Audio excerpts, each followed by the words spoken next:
Hi, my name is Nikki, and I'm doing my presentation on environmentalism, tolerance, and education, and how these tools can be utilized to avoid a dystopian future.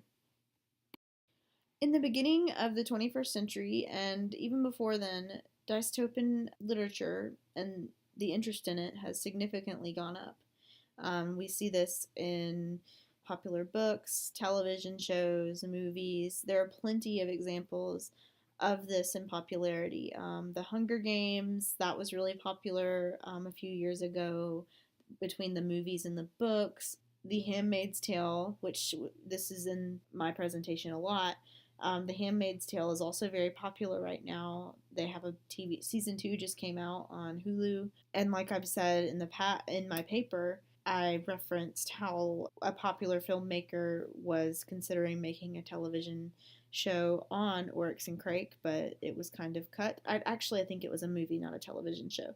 But the point is, it's a very popular thing right now. There are a lot of authors that have come up with a ton of different representations of those types of worlds. Okay, so I'm going to start with The Handmaid's Tale and how that is relevant to the discussion. I know that I just talked about the Hunger Games and I just referenced The Handmaid's Tale, but specifically in this paper, I discuss The Handmaid's Tale and how it kind of relates to where the world could be heading if things don't change. I know that this is a very extreme example and probably a little bit over exaggerated, but I feel like all of these issues in The Handmaid's Tale are metaphors for something not only that's going on today, but also something that could happen in the future. Also in Oryx and Crake, it's the same story. There's pollution, there's a ton of problems going on. Basically, both of the books have a lot of things, like they represent certain things that are going on today and how they can lead up to an even worse tomorrow if some of these steps that I've discussed later are not taken or addressed. Anyone who spends much time contemplating this kind of literature will realize pretty soon that such books do not exist within the world of the novel. We, the readers, expect them to be psychologically plausible. This is fiction about the waking state. This quote comes from a paper that she wrote about her own books and about how people read literature because they see similarities in the world today that's going on in literature. The first point that I'd like to make in this presentation is on environmentalism. I have 3 points that I'm making about how the world could improve in order to avoid a possible future of what could happen. I know that it's probably dramatized, but still, I think that it's a call to pay attention to what's going on today to avoid a worse tomorrow. So basically, in my first point about environmentalism, I want to talk about how the world is just kind of suffering, and according to the World Health Organization, there are certain risk factors that are going on with climate change currently that we need to consider. Also, Atwood adds to the environmental conversation in both of Oryx and Crake and The Handmaid's Tale. Both books have to do with hurting the planet in some form or fashion.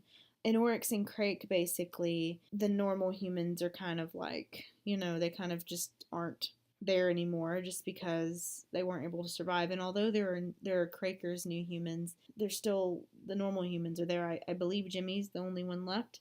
And then in The Handmaid's Tale, there's a metaphor there with raping the earth and raping women. I know that sounds really extreme, but I think that it has merit to it because, honestly, people just don't care about the environment anymore. I mean, not everyone, but a lot of people just they throw their garbage on the side of the road without even thinking, and toxic wastes are dumped into the ocean every day. Essentially, the planet just isn't taking care of the earth, and I think that Atwood was kind of trying to show just how badly the earth was hurting just by showing how badly these women were hurting in The Handmaid's Tale. Also, Mother Earth is something that's constantly talked about in literature, and since Earth is kind of personified as a woman, I think that's also a good thing to acknowledge in this presentation.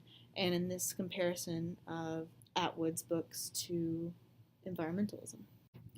In my second point, I want to talk about tolerance and basically how the society and the world treats minorities and oppressed groups. These groups of people are typically people of color, women, and anyone who is different from, the normal privileged person.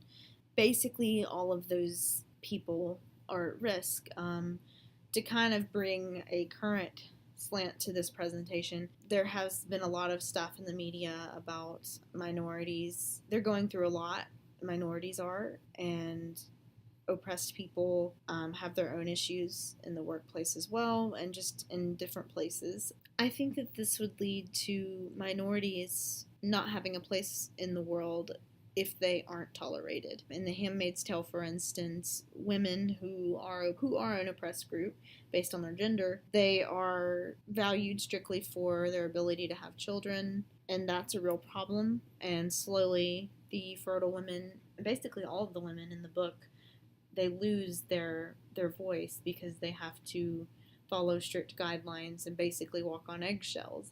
And I feel like today there's a lot of people who have to do the same thing, not as extreme as it is in The Handmaid's Tale, but they still have to walk on eggshells around certain people. I mean, it's a sad thing, but if tolerance doesn't improve, then that could lead to bigger issues. A good example of this would be some of the hate speech that came from a lot of sides during the election, especially on social media.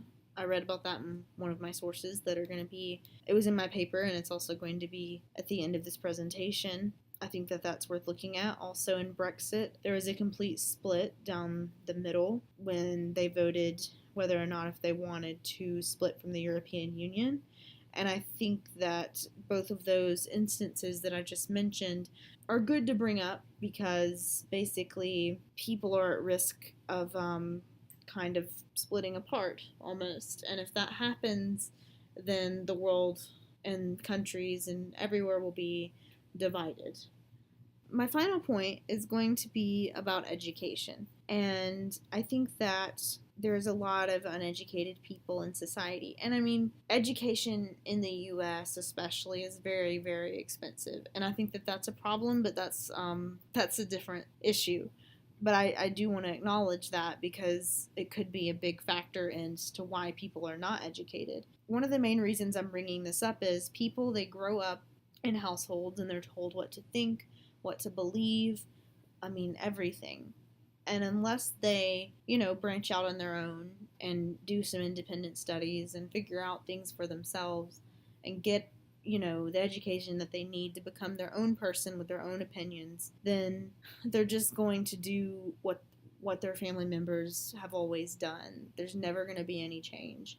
And I think that part of the issue here is, well, people just don't have access to education in the way that they should. According to one of my sources, that's actually linked here, the South especially, I grew up in the South, obviously, because this is, an Alabama university, but, and I'm from Alabama, but, a lot of people just don't have good education, resources in Alabama, and I think that is a huge problem. There are people that I know that that have lived in the same town that I went to high school at for their entire lives, their entire family. They've just been there forever. Not forever, but I mean, I guess they're generations of people at least have been. A lot of them couldn't even tell you, what's going on in the world because they just base their opinions on what they're told. And that's not good. And I think that if you want to link this to Atwood, in The Handmaid's Tale, for instance, there's a lot of people. I wouldn't call the main character, for instance, I wouldn't call June uneducated, but I would call her unobservant. And I think that a lot of times she was more of just a standard person who kind of watched the news occasionally up until she, didn't have, until her political situation crept up on her. And I think that people a lot of times are similar to June because they just want to live their lives, and that's fine, but I think that Atwood intentionally made June a character that didn't pay attention, and slowly her rights were taken away until she didn't have any at all. But after saying all of this negative stuff, I would like to say that I do personally think that things are kind of looking up. When I remember, like, the Hunger Games came out when I was about to grad. No, they didn't come out, but the movies, I think, came out when I was in high school. One of them did, and it was very popular. I remember, and then as I continued in college, the movies kept coming out, and all of my friends were very interested in going, and a lot of people that I knew went and saw the movies. They read the books, and also I hear people talking about The Handmaid's Tale, and I mean, plenty of other books and movies that have come out that were based on literature like this. Like, young people are reading them and they are starting to pay attention. And I think that that is where we can look up, because people are interested in their futures. In my conclusion, I just want to briefly touch on what I talked about. People, if they choose to become more aware of the planet, if they choose to be more accepting of others, and if they choose to educate themselves on more than what's just around them in their own little bubble, then I think that overall humanity will continue to develop instead of get worse. I think that that's very possible, and I think that if people continue to be interested in literature like this, as long as there's literature like this, and as long as people are still reading it, then people will hopefully get there, and hopefully they will think for themselves. And if all of that happens, then I think that the future has a very bright prospect.